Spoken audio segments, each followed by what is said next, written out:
अच्छा, जब डोंबिवली के धरा पे आते हैं तो पहनाकर उनका हार्दिक अभिनंदन करें। आज प्रथम दिन है कथा का, अतः उपस्थिति थोड़ी कम रही है, लेकिन आप हमारी इस कथा में उपस्थित हुए चौहान साहब, ने आपने समय निकाला, इसलिए हम बहुत बहुत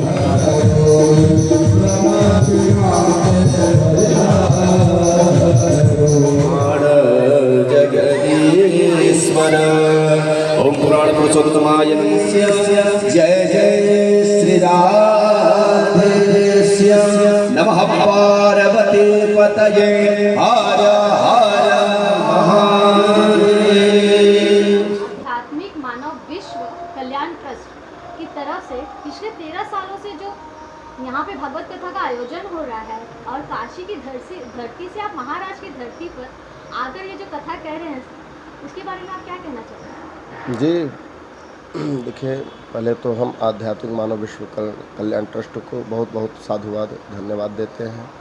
यहाँ की पूरी टीम धन्यवाद की पात्र है। और देखिए, आज का जो समय चल रहा है कलिकाल में, सामान्य व्यक्ति के पास भी समय नहीं है। और महाराष्ट्र की धरती पर मुंबई जैसे महानगर में इतने बड़े दिव्य और भव्य आयोजन को करना कोई साधारण कार्य नहीं है। तो हमारे जो लोग हैं, कहीं न कहीं उनके अंदर धर्म के प्रति अथाह प्रेम, स्नेह और समर्पण है। अपने धर्म को जागृत करने की एक सुंदर भावना है, जिसके कारण कि आज वो इस कार्य को समस्त व्यस्तताओं के रहते हुए भी कर पा रहे हैं और इतने वर्षों से निरंतर करते चले आ रहे हैं। और हर वर्ष नई ऊर्जा, नई उत्साह, नई उमंग के साथ हम लोग इस कार्य को संपादित करते हैं।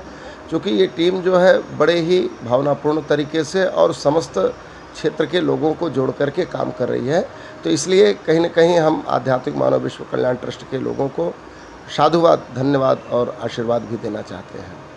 महाराज जी, क्या कहेंगे जो इस समय देखा जा रहा है कि लव जिहाद और धर्मांतर विवाह को लेकर जो इस समय की जो चर्चा चल रही है, जिसमें हिंदुओं को ही ज़्यादा उसमें शिकार हो रहे हैं, उसको लेकर हम अपने सनातन लोगों के लिए क्या संदेश देना चाहिए? जी, बहुत उत्तम प्रश्न है और ये एक समसामयिक प्रश्न है।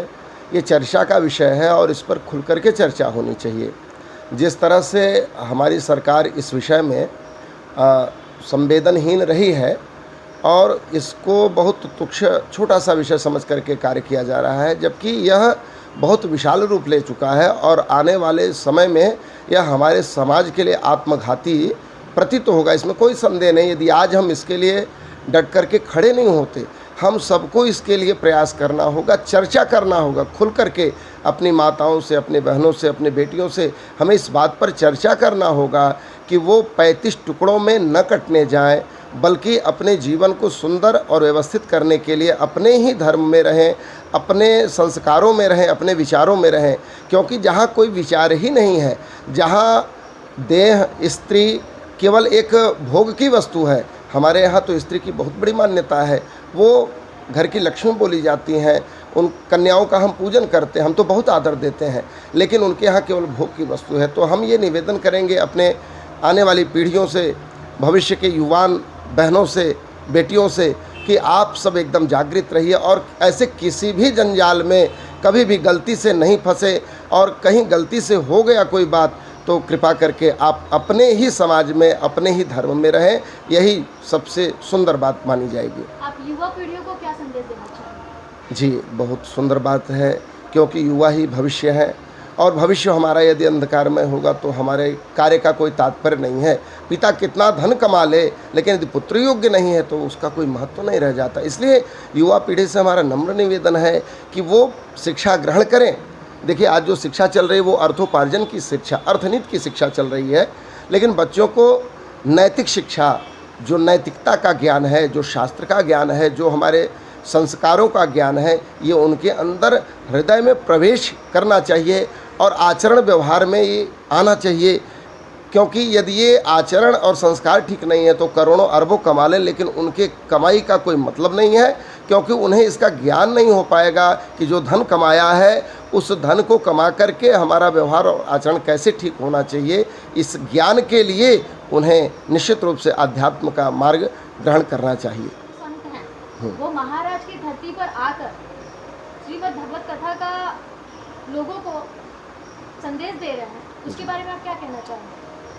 जी देखिए, ऐसा है कि लोगों को लगता है कि हर जगह कथाएं हो रही हैं, कुछ लोगों को लगता भी होगा कि अपव्यय है, जबकि ऐसा कुछ भी नहीं है। चाहे जितने लोग इस धर्म का प्रचार कर रहे हैं वो कम है, हम तो कहेंगे इसे गली गली मोहल्ले में हर समय होते रहना चाहिए, इसकी बड़ी आवश्यकता है। क्योंकि हमारे आदि जगत गुरु शंकराचार्य जी महाराज ने बिना चरण पादुका के संपूर्ण भारत की कई बार परिक्रमा करके चारों पीठों की स्थापना की।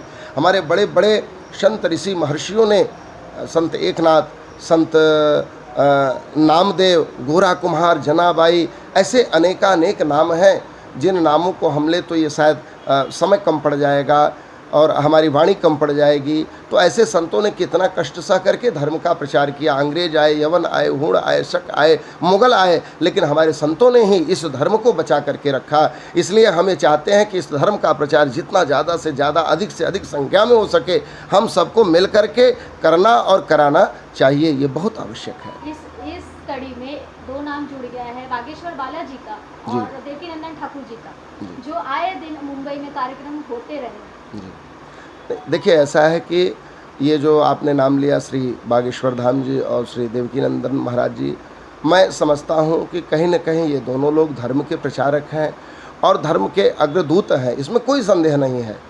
कोई छोटा है, कोई बड़ा है, लेकिन जो जिस स्तर पर है वो अपना काम कर रहा है। तो ये दोनों लोग कहीं न कहीं हम लोगों की तरफ से विशेष रूप से धन्यवाद के पात्र हैं और हम चाहते हैं कि इसी प्रकार से वो लोग इस धर्म का झंडा उठाए रखें और हम लोग भी जहाँ तक प्रयास बनेगा इस धर्म के झंडे को उठा करके ही चल रहे हैं और इसी तरह हम सबको चलना चाहिए, आवश्यक है। महाराज जी, एक आखिरी सवाल, अभी जिस तरह से पिछले दिनों से लगातार सनातन संस्कृतियों पर आघात किया जा रहा है, अभी फिलहाल जल्दी एक पठान मूवी जैसे जिसमें भगवान संस्कृति का अपमान किया गया है, क्या कहेंगे? जी बहुत ये तो बहुत ही समसामयिक प्रश्न आपने कर दिया और ये बड़ा विषय का प्रश्न है। देखिए, हम अनुभव करते आ रहे हैं कि हमारी जो पुरानी फिल्में रहीं, खैर फिल्म तो अब हम देखते नहीं हैं, बचपन में कभी देखा होगा, तो हमने फिल्मों को देखा है कि पहले के जो फिल्म हुआ करते थे और उसमें कहीं न कहीं एक संदेश हुआ करता था। पहले तो आज की फिल्मों में कोई संदेश नहीं है, इतनी ज़्यादा फुहड़ता आ गई है, इतनी ज़्यादा नग्नता आ गई है कि शायद वही उनका फिल्म रह गया है और कहीं न कहीं हमारी संस्कृति को जो आघात पहुंचाया है। आज जो ये आप लफ्ज़ जिहाद की बात कर रहे हैं, जो अनेकानेक जो कुनीतियाँ उत्पन्न हुई हैं, कुरीतियाँ उत्पन्न हुई हैं, ये हमारे फिल्मों की देन है।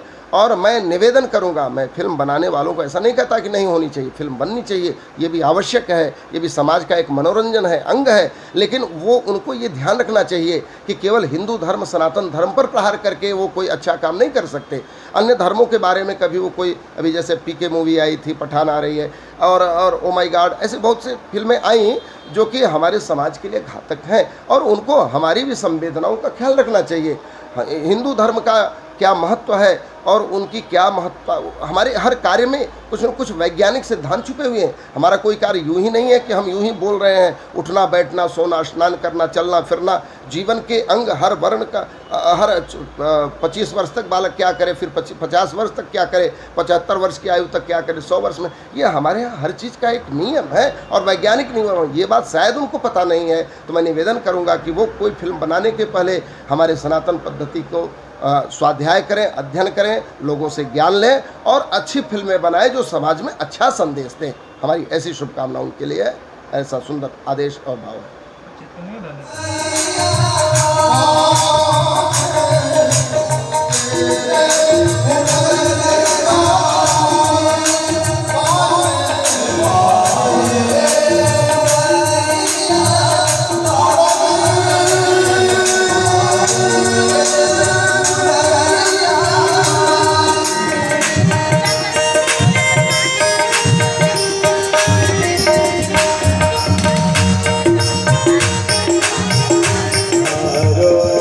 आसन से आओ सद्गुरु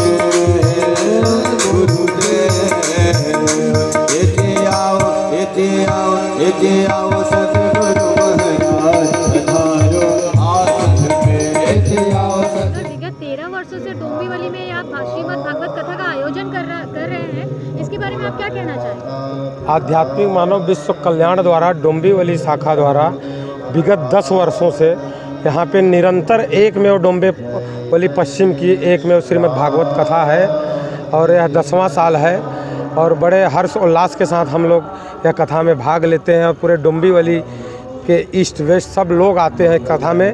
इस साल हम लोग एक नया प्रयोग किए हैं कि प्रसाद के साथ महाप्रसाद, तो 7 दिन कथा चलेगी निरंतर श्री महाराज जी की और उसमें हम लोग भंडारे का आयोजन बहुत बड़े स्तर पे किए हैं।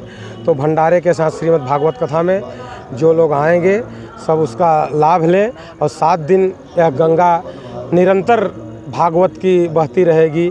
और मैं सबसे अपील करना चाहता हूँ कि डोंबिवली पश्चिम की एक में वो श्रीमद् भागवत कथा है जो मैं निरंतर कराते आ रहा हूँ, तो आप सब लोग और सब सहयोग देते हैं, आप लोग और सहयोग के साथ आएँ और कथा का श्रवण करें और अपने को भगवान के चरणों में आशीर्वाद लें। सर, आध्यात्मिक मानव विश्व कल्याण ट्रस्ट का जो आपका ट्रस्ट है, ये भागवत के साथ और भी कौन से आध्यात्मिक कार्यक्रम के लिए आपके अग्रसर रहते हैं?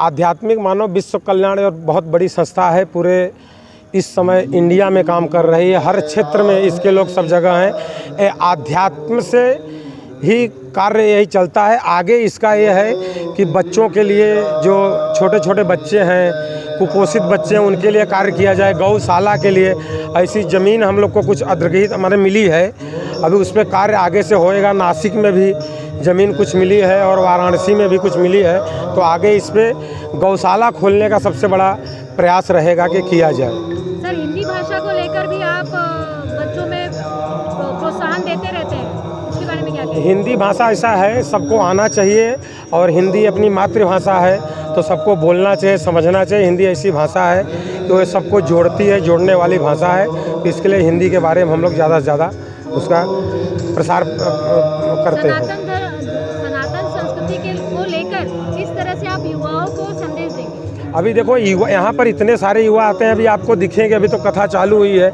यहाँ पे युवा से लेके बुजुर्ग से लेके 40-50 सब लोग यहाँ सम्मिलित होते हैं, छोटे छोटे बच्चे आते हैं। इतना अच्छा लगता है, 3 घंटे का भागवत जो चल रही है यहाँ पे, गंगा बह रही, उसमें सब डुबकी लगा रहे हैं।